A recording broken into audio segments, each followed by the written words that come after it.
آج لوگ یا رسول اللہ مدد کہتے ہیں کہ نہیں کہتے, یا علی مدد کہتے ہیں کہ نہیں کہتے, یا غوث آدم مدد کہتے ہیں کہ نہیں کہتے؟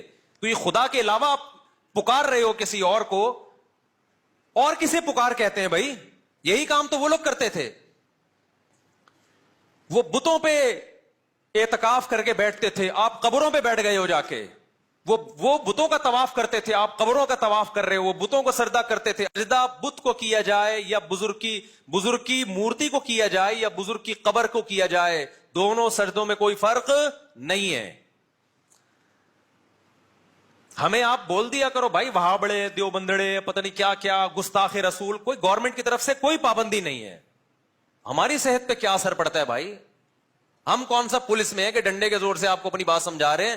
آپ نے اپنی قبر میں جانا ہے اور ہم نے اپنی قبر میں. کل اللہ ہم سے قبر میں پوچھے گا کہ تم نے وہ توحید جو قرآن میں ہے لوگوں کے سامنے بیان کی تھی کہ نہیں کی تھی؟ ممبر پہ حق ادا کیا تھا کہ وَمَن يَدْعُ مَعَ اللَّهِ إِلَٰهًا آخر, جو اللہ کے سوا کسی کو پکارتا ہے اللہ نے اس سے حساب و کتاب لینا ہے, اس کو نہیں چھوڑے گا اللہ.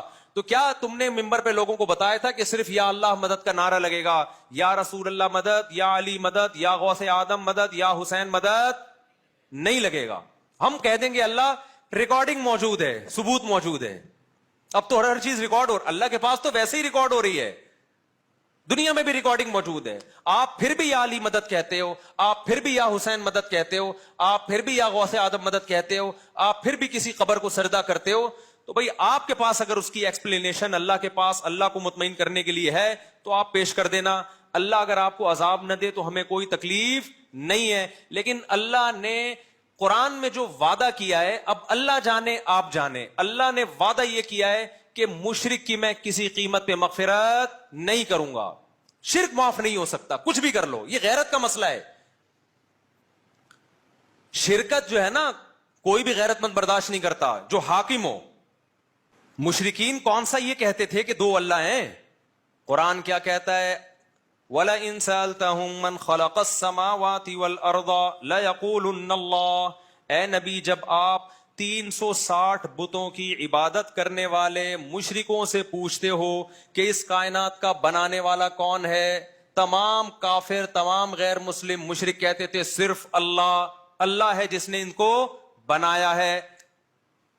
وہ بھی اللہ کو ایک مانتے تھے. تو اللہ نے کہا کہ جب وہ ہے تو پھر دعاؤں میں ان کو پکارتے کیوں ہو؟ وہ حق جو اللہ کا ہے وہ ان کو کیوں دیتے ہو؟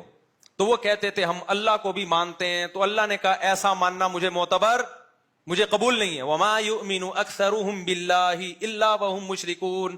اللہ کہتے ہیں یہ لوگ مجھ پر ایمان لاتے ہیں, ساتھ میں میرے ساتھ کسی اور کو پکارتے ہیں, شریک کرتے ہیں. تو یہ والا ماننا مجھے قبول نہیں ہے.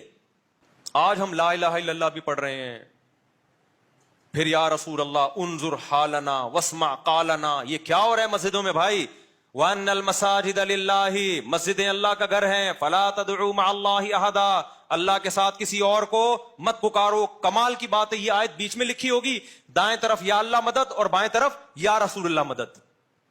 اللہ کہہ رہے سجدہ گاہیں اللہ کے لیے ہیں, اللہ کے ساتھ کسی کو مت پکارو. آپ کہتے ہیں اللہ اس آیت کے دائیں اور بائیں میں ہم تیرے ساتھ کسی اور کو بھی پکاریں گے.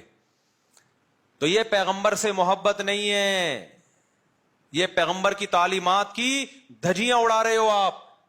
وہ سید الانبیاء سرور کائنات صلی اللہ علیہ وسلم جو توحید کے سب سے بڑے علم بردار تھے, شیطان نے انہی کی امت کے سامنے شرک جیسی برائی کو مزین کر دیا اور لوگوں کو شرک میں ڈال دیا.